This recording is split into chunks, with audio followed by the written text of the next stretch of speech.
কোথাও দেখানো যায় না। আমাদের পরিবারের সন্তানেরা বলে যে তোমরা দেশের জনগণ, তোমরা একজন শিক্ষক, কত আর রাস্তায় পড়ে থাকবা। আমাদের সন্তানদের আমরা এত ঈদ কুরবানি যায়, একটা কাপড় কিনে দিতে পারি না, তাদের আবদার পূরণ করতে পারি না। আমাদের পরিবারের, আমাদের পিতামাতা, তাদের জন্য একটু চিকিৎসা করাতে পারি না।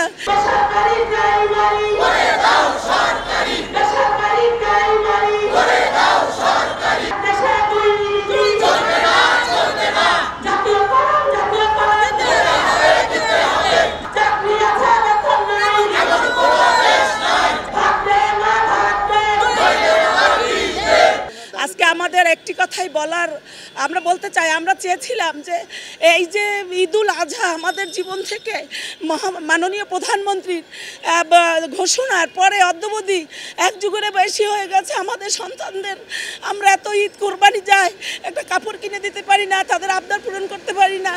আমাদের পরিবারের, আমাদের পিতামাতা, তাদের জন্য একটু চিকিৎসা করাতে পারি না। নিজেরা খুব দুর্বিষহ মানবতার জীবনযাপন করছি। আমাদের জীবনের কোনো মূল্য নাই।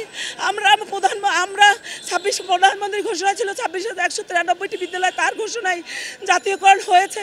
তার ঘোষণার আলোকে, এই নীতিমালার আলোকে আমাদের 4,159টি বিদ্যালয় বিভিন্ন আমলা জটিলতার কারণে, ঊর্ধ্বতন কর্মকর্তার ভুলের কারণে, তাদের অবহেলার কারণে আমাদেরকে আজকে এই রাস্তায় বারবার আসতে হচ্ছে।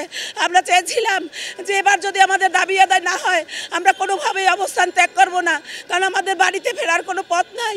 এই মুখ আমাদের কোথাও দেখানো যায় না। আমাদের পরিবারের সন্তানেরা বলে যে তোমরা দেশের জনগণ, তোমরা একজন শিক্ষক, কত আর রাস্তায় পড়ে থাকবা। আমরা আমাদের অভুক্ত রেখে এই সরকার কখনোই জাতি গঠন করতে পারবে না।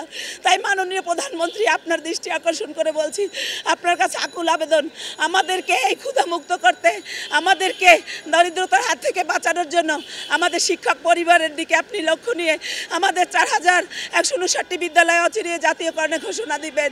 আমরা সেই আশা ব্যক্ত করে মাননীয় ওবায়দুল কাদের স্যারের কথায় আমরা আস্থা রেখে আজকে আমরা অবস্থান কর্মসূচি ত্যাগ করলাম। জয় বাংলা, জয় বঙ্গবন্ধু। 2013 সালের 9 জানুয়ারি মাননীয় প্রধানমন্ত্রী ঘোষণা করেছিলেন বাংলাদেশে আর কোনো বেসরকারি প্রাথমিক বিদ্যালয় থাকবে না। সেই ঘোষণার মধ্যে আমরা ছিলাম। আমরা মাননীয় প্রধানমন্ত্রী 26,193টি বিদ্যালয় জাতীয়করণের ঘোষণা করেছেন। ওই এক ক্যাটাগরিতে আমরাও ছিলাম, কিন্তু মাঠ পর্যায়ে কিছু কর্মকর্তাদের গাফিলতির কারণে আমরা ওই তালিকা থেকে বাদ পড়ার কারণে আমরা আজও জাতীয়করণ পাইনি। আমরা 2018 সালে এই প্রেস ক্লাবে 18 দিন অনশন করেছিলাম।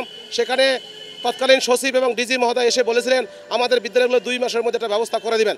তারা এই মাঠে এসে বলে গিয়েছিলেন, কিন্তু আজ পর্যন্ত তারা সেই বিদ্যালয়গুলো এখন পর্যন্ত জাতীয়করণের আওতায় আনেনি। এরপর 2019 সালে 56 দিনে মাঠে ছিলাম এবং 2023 সালে 17 দিনে মাঠে ছিলাম এবং আজ এই 2024 সালে আজকে 6ষ্ঠ দিনের মতো আমরা এই মাঠে অবস্থান করতেছি। এবং আমরা গতকাল মাননীয় মন্ত্রী এবং সচিব মহোদয়ের কাছে গেছিলাম, তাদেরকে সমস্ত ডকুমেন্ট দেখাইছি এবং তারা বলছিল যে আমাদের নলেজে বিদ্যালয়গুলো আছে। গতকাল আমরা আওয়ামী লীগের সাধারণ সম্পাদক ওবায়দুল কাদের স্যারের সাথে দেখা করেছি। তিনি আমাদেরকে আশ্বস্ত করেছেন যে আপনাদের ইতিপূর্বের সকল ডকুমেন্ট এবং তথ্য সমৃদ্ধ ফাইল আমাদের কাছে জমা দিবেন, আমরা দেখি এটা নিয়ে কী করা যায়। তাই আমরা মাননীয় প্রধানমন্ত্রীর কাছে দৃষ্টি আকর্ষণ করেছি। আমাদের এখন বয়স নাই, আমাদের চাকরির বয়স নাই, আমরা কোথাও চাকরি করতে পারি না। আমরা সকলের শর্ত পূরণ করে আমরা কেন আজ জাতীয়করণ বঞ্চিত? তাই আমরা পরিবারের কাছে বোঝা, আমরা সমাজের কাছে বোঝা। তাই মাননীয় প্রধানমন্ত্রীর দৃষ্টি আকর্ষণ করে বলছি যে মাননীয় প্রধানমন্ত্রী, আপনি অল্প কিছু সংখ্যক বিদ্যালয় আছে বাকি, এগুলো জাতীয়করণ করে দিয়ে এই শিক্ষকদের একটা বাড়ি ফেরার ব্যবস্থা করবেন। এই বলে আমার বক্তব্য শেষ করে ধন্যবাদ। আমরা গতকাল মাননীয় সাধারণ সম্পাদক জনাব ওবায়দুল কাদের সাহেবের সাথে সাক্ষাৎ করি। উনি আমাদের কাছে যে ডকুমেন্টসগুলো চেয়েছে আমরা ইতিমধ্যে সমস্ত তথ্যাদি নিজেদের কাছে আমরা আগামীকালকের মধ্যেই আমরা জেলা প্রতিনিধির কাছে চেয়েছি, তারা আমাদের আগামীকালকে দেবে। আমরা প্রসেসগুলো শেষ করে কম্পিউটারে টাইপ করে পরবর্তীতে মাননীয় সাধারণ সম্পাদক মহোদয়ের কাছে হস্তান্তর করব।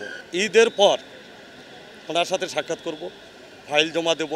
তারপরেও যদি আমাদের জাতীয়করণের আওতায় আনা না হয়, তৎকালীন আমরা বাধ্য হব আবারও এই প্রেস ক্লাবের রাজপথে আসার জন্য। আমাদের দাবি যতক্ষণ পর্যন্ত আদায় না হবে ততক্ষণ আমরা রাজপথে থাকব এবং প্রস্তুত আছি।